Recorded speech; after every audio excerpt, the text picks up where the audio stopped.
1, 2, 3, come on!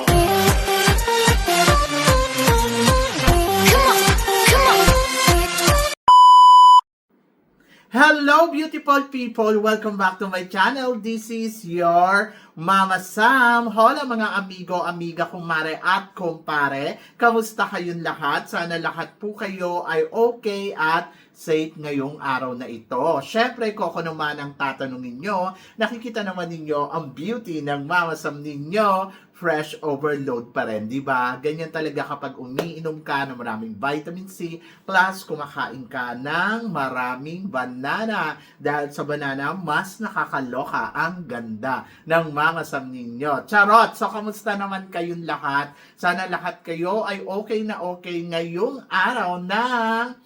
Ano bang araw ngayon? The Tuesday, yes. So, hindi ko na alam yung araw sa sobrang dami ng ganap. And then, ayun, so sana lahat kayo ay masaya at okay na okay ngayong araw na ito. At syempre, kung ako naman ang tatanungin nyo, eto, chillax lang ang beauty ng Mama Sam ninyo. Relax na relax lang tayo. Actually, galing tayong trabaho, medyo nakakapagod yung araw ko today. Pero syempre, pinipili ko pa rin na lagi kang masaya. Ganon! At ayun nga, syempre gusto ko rin magpasalamat sa mga walang sawang tumatangkilik dito sa Mama Sam Vlog. Araw-araw, lagi-lagi. Maraming salamat. At saka syempre, sa lahat naman ng mga bago nating subscribers, hello po sa inyo lahat. At syempre, maraming salamat sa pag-subscribe ninyo dito sa channel ko. At hindi lang yan, sa lahat ng makasolid na makamamasam dyan na laging sumusuporta. Maraming salamat po. Kaya naman ngayong araw na to, marami akong hatid na chika na talaga oh my gosh, magtataas ang kilay ninyo ng bonggang-bongga sa mga pag-uusapan natin ngayon. Kaya guys, wag na nating patagalin ang ating mga chika. So para sa una nating chika, ayan nga, national costume ng Pilipinas sa Miss International Queen. Kabog pa para sa iyo, Mama Sam. To be honest, nung nakita ko siya sa backstage, syempre, sabi ko, ay ang ganda. Parang kasi, syempre, colorful. Yung, ibig ko sabihin, yung, kung maganda, bumagay sa kanya, oo, yung kulay gusto ko. Tapos, ano to parang kamukha ng national costume ni Maria Atisa Manalo, di ba? Kung hindi ako nagkakamali. And then, ayun, so natuwa naman ako kasi syempre, na-represent naman niya ng bonggang-bongga yung kanyang suot-suot. Kumbaga, okay, kaya lang parang siguro mas gusto ko yung sa national costume, yung may mga pa-eksena kasi syempre performance ang pag-uusapan talaga. So mas gusto ko yung mga suot nila, yung may eksena para may wow at nagre-remark sila dun sa mga nanonood. So maganda yung kay Ana Patricia Lorenzo. Kaya lang parang naghanap lang ako ng something na siguro mas parang kakaiba, na parang makikita mo talaga yung performance nila, hindi yung galaw-galaw lang ng gano'n. Tingnan niyo yung kay Laos, di ba? Panalo ang eksena. Kung titignan mo doon sa backstage, ang simple lang niya, na parang sasabihin mo, hindi naman masyadong maganda yung eksena niya. Since na kasi, parang binigyan nila ng twist yung kanilang national costume. So talagang nag-perform talaga siya, may patalon-talon pa siyang gano'n. So palakpakan yung mga tao. So meron kasing eksenang ginagawa. Kaya parang feeling ko, mas maganda yung presentation nila. Tapos sa mga naglalaban-laban dito. Kaya ay nako, ganon. So kabog naman, pero parang mas kumakabog yung ibang candidates pagdating sa NATCOS. Ewan ko kung mag-agree kayo dyan.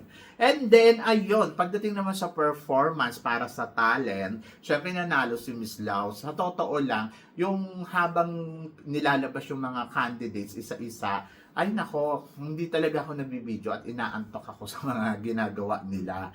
Pero yung lumabas si Laos, ay nako, nag-perform talaga siya ng bonggang-bongga. Sobrang panalo yung kanyang dance show. Sobrang parang kang nanonood talaga ng entertainment. Ganon. So talagang na-entertain niya lahat. At mapapasayaw-sayaw ka talaga ng bonggang-bongga. So para sa akin, siya talaga yung nakita kong best in talent. And then, pagdating naman dito sa kay Philippines, to be honest, maganda din yung presentation ni Philippines. Kasi kapag tinignan mo, ang ganda ng concept. Kaya lang kasi, syempre, ito nga si Ana Patricia Lorenzo, hindi nga siya sumasayaw talaga.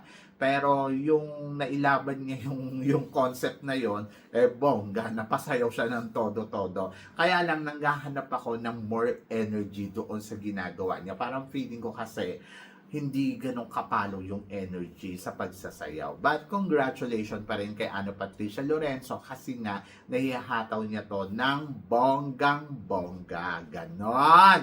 Nakakaloka. O, diba? And then, tignan natin kung anong mangyayari. Ang prelim nila ay sa susunod na araw, sa 18. Oho. So, exciting yan. O, di ba? Kaya good luck kay Ana Patricia Lorenzo. So, ito naman para sa sumunod natin, chika. Ano daw masasabi ko kung si Kurt daw ang ipinadala sa Miss International Queen, si Kurt P. Maganda. Siyempre, malakas yung laban, ganon. Kaya lang kasi guys, ako, para sa akin, naniniwala ako na panapanahon to para sa mga candidates. So, ngayon, nakikita ko na andyan na kasi si Ana Patricia, siya na yung lumalaban. So, supportahan na lang natin siya. So, stop comparison na, ay, kay ganito, kay ganyan. So, dapat itigil natin yan kasi hindi yan makakatulong sa laban ng ating pambato. So, yes, kung si Kurt P, tingin ko, bongga, parang feeling ko kayang manalo, ganon. So, hindi siyang ipinadala eh. So, respetohin natin yung desisyon ng organization. At, better luck next time. So, reserve natin si Kurt P sa mga susunod na taon kapag nagbalik siya. And then, malay ninyo, siya na ang ilaban ng Pilipinas sa mga susunod pang taon. Diba? So, yun. Ako parang piling ko darating din niya sa momentong ganyan. Panapanahon lang niya. O, diba? Basta, magtiwala lang tayo muna kay Ana Patricia. At tignan natin kung ano yung magagawa niya. Lumalaban naman si girl. Ang ganda-ganda nga ni Ana Patricia yesterday. Sa mga bakla, parang siya yung isa sa mga nagustuhan ko talaga. Kasi puti-putian. Ayoko lang yung ngipin niya kasi malalaki. Pero yung mata, yung mukha, maganda. Ganon. So kung tinatanong niyo ako kung mananalo ba siya, hindi ko alam. Tignan muna natin yung prelim, kung ano ang eksena niya. And then doon magkakaalaman. Diba? So yan! And then, para naman sa sumunod natin, chika, eto nga, syempre, kahapon naganap na ang Miss Grand Vietnam. Kung saan naman, at hindi to kahapon, nung last weekend yata, yung revealing nila nakakaloka kasi ang inaasahan ng lahat, yung mananalo, yung pinakamaganda, pero ang nanalo, yung hindi masyadong maganda, charot. Hindi naman, para sa akin, okay naman siya. So, siguro make-up lang, hindi pa ganun kapak. And then, may nakita sa kanya yung mga hurado, kaya yan pinanalo. At tignan natin kung ano ang ipapakita niya sa mga laban niya na gagawin dito. Sa laban niya na gagawin dito sa Bangkok, Thailand. So, yun. Konti na lang yung panahon ng preparasyon niya. Kaya good luck sa kanya. Sana magawa niya to ng bonggang-bongga. So, yan. And then, para naman sa sumunod natin, chika, tatlong kandidata na malalakas para sa Miss Grand International. Ito nga ay si Philippines, Emma Tiglao, si Vina para naman sa Miss Indonesia, at saka syempre, ayan nga, si Gatchabel naman para naman sa Thailand. So, tingin mo, Mama Sam, sino ang aabot sa dulo ng kompetisyon? Para sa akin, syempre, si Philippines na. Diyos ko, lalayo pa ba tayo? Anyway, ako may tiwala naman ako sa mga pambato natin ngayon. Ako para sa akin ha, sa nakikita ko talagang lumalaban talaga sila. And then, ayun, supportahan natin si Emma Tiglao kasi syempre, iba to. Oho, Miss Grand to. At ayun, so naniniwala ako na kaya ni Emma Tiglao na makarating sa top 5. Kung ako ang tatanungin mo na aabot, parang feeling ko mas sure ako kay Emma Tiglao. Hindi ko kasi alam at hindi ko pa nakikita kung ano ang ipapakita ng Indonesia at kung gaano ba siya ka-caliber. And then, ayun nga, tulad na sinabi ko, hindi ko pa siya nakikita in person para sabihin ko, wow, siya na ang mananalo dito. Feeling ko maganda siya. So, I hope na sana sa personal, maganda din siya. Kasi nga, tulad na sinabi ko, sometimes magugulat ka kasi parang parang nagugulat ako sa itsura nila. Ang ganda-ganda nila dito sa ano. Tapos pagdating doon sa ano nangyari? So, yun. So, mas gusto ko talaga na makita muna sila bago ko husgahan. Ganon. And then, syempre si Thailand, nakita ko na si Thailand. Si Thailand, medyo natatakot ako sa magiging laro niya kasi alam ko na magaling to, magtrabaho. Simple-simplihan lang to, pero pagdating sa performance, talagang alam niya kung paano niya i-represent yung sarili niya at matalino. Kaya parang feeling ko, isa siya sa mga matinding makakalaban talaga ni Philippines. So, tingnan natin. Oo, basta good luck. I hope na sana silang tatlo pumasok sa top 5, di ba? And let's see kung ano ang ipapakita nila sa darating na competition. Ganon. Kaya laban Philippines, di ba? And then ayun nga sa Emma Tiglao, kakayanin kaya ang back-to-back sa competition? To be honest ako, hindi naman yan questionable. Kumbaga parang alam natin kung gaano ka-caliber si Emma Tiglao. So ako para sa akin, alam ko na malakas ang laban ni Emma Tiglao. Pero na kay Mr. Nawat na lang yan kung paano niya papanalo itong si Emma Tiglao bilang Miss Grand International. So yon, na kay Mr. Nawat yan, nagbigay tayo ng kandidata na alam mo yon na talagang di kalibre, na kay Emma na yan kung paano siya magpe-present at nandiyan na rin yan kay Mr. Nawat. Pero feeling ko malakas ang Emma Tiglao. So yon, naniniwala ako nakakabugyan. Ganon! Kaya abangan natin yan. And then, para naman sa sumunod natin, chika, 3 kandidata na kaabang-abang para sa Miss Universe mula sa Asia. So, sino sa tingin mo, Mama Sam, ang kokoronahan na Miss Universe Asia ngayong taon 2025? Si Vina o kaya si Maria Atisa Manalo o ito ba si Miss India? Well, ang masasabi ko, depende yan sa performance. Pero ako parang feeling ko, meron akong feeling na I think si Atisa papasok sa top 5 na Miss Universe and then si Vina naman ang magiging Miss Universe Asia. So yon, I think kasi di ba nagaling na siya sa Pilipinas, so parang feeling ko hindi naman nila iba back to back yan. So parang feeling ko si Vina ang gagawin nila Miss Universe Asia at si Atisa naman ang papaabuti nila sa top 5 ng Miss Universe kasi kailangan nilang laruin talaga ang mga sa Asia. So, yun yung nararamdaman ko. Sabi nga ni Mr. Nawat, wag daw i-pressured si na makuha ang corona. Just enjoy the moment. So, yun. So, ako para sa akin, si Vina, I think, siya yung mag-Miss Universe Asia. So, binigay na sa kanya ni Mr. Nawat yung Miss Universe Thailand. So, parang doon pa lang, panalo na talaga si Vina. Parang, na yon, masayang-masaya na kasi nakuha niya na yung title na hinahabol niya. Pero sa Miss Universe, masyado ng too much. Charot. ang pangarap. Charot, hindi. Lahat naman may Pero parang feeling ko, to recognize talaga to Vina, I think parang gagawin niya Miss Universe Asia. So, yon. So, siya yung nakikita ko dyan. And then, Atisa Manalo, aabot ng top 5. Ganon. O, di ba? Tayo na nagdesisyon. Tapos na ang laban, may nanalo na. And then, para naman sa sumunod na chika, Mama Sam, tingin mo, sino ang mas malakas ang laban? Sa Venezuela, Costa Rica, or Philippines? To be honest, pag tinignan mo sila dyan sa picture na yan, ang gagwapo nilang tatlo. Sobrang gwapo. Sobrang kakaiba yung kagwapuhan nilang tatlo. And then, happy ako.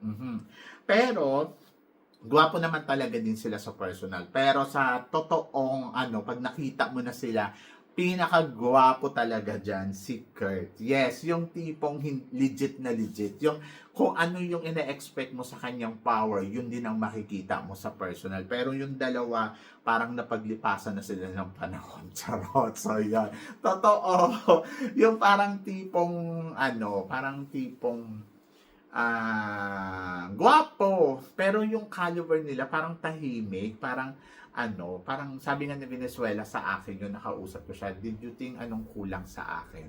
Sabi ko, kulang ka sa yung pakikisalamuha sa mga tao kasi nga boring yung dating kasi tahimik ka lang, ganon. Sabi niya, yes, I understand. And then doon naman kay kay Miss Colombia, kay Costa Rica. Ayan, medyo parang feeling ko makakaabot yan ng top 6 kasi nga, ayun nga, botohan, di ba? Kaya abangan natin yan. So, yan. And then, para naman sa sumunod natin, chika, eto nga, Diyos ko, syempre, inaabangan ng lahat. Kurt Bondat na kaya ang susunod na tatanghali ng Mr. International. To be honest, yung nag-usap kami niyan nung dinner gala night na yan, nangingilabot ako pag yung ganyan naririnig ko. I think yes, oo, siya yung nakikita ko, na masasabi ko na parang, I think Kurt Bondat to. Kasi nga, malakas nga yung dating ni Kurt Bondat at nakikita ko na sobrang lumalaban talaga siya sa competition na to. Kaya parang feeling ko, si Kurt ang Mr. International. So, yon. So, pero, sabing ganun sa akin, inaabangan daw nila yung magiging performance daw ni Kurt. Oho. So, gusto daw nilang makita. Andiyan na power na, yung performance na lang talaga. Kasi, marami ding mga magagaling andiyan si Korea. Si Korea, isa to sa mga pwede niya talagang last to standing. Nigeria, ayan. So, medyo talaga yung power ni Nigeria, ramdam mo talaga. Parang pili ko magta-top 5 din yan. Tapos, si Indonesia. Actually, sinasabi nga nung iba, hindi naman gwapo si Indonesia. Guys, hindi lang naman to yung kagwapuhan. Yung total package kasi ng pagkatao. Oo. At pag nakita mo siya in person, maganda yung personality niya. Oo. Kaya nagugustuhan siya ng organization. So, Indonesia isa yung sa mga gusto nila. Pero parang feeling ko, mas angat pa rin talaga si Philippines. So, yun.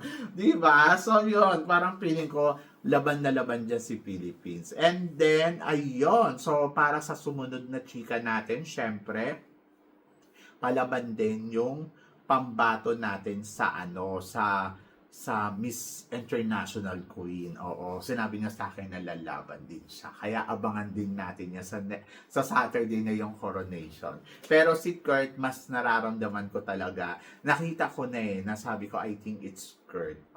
So, yun parang na-convince na ako. Hindi ba yung katulad nun dati na parang, hala, mananalo ba to si Kurt? Pero ngayon, ramdam ko na parang, I think it's Kurt. Ayan! Kaya, good luck, di ba? So, abangan natin kung ano magiging eksena nila. And then, ayun, susuportahan lang natin at ipag-pray natin si Kurt Bondat kasi gusto niya talagang manalo dito.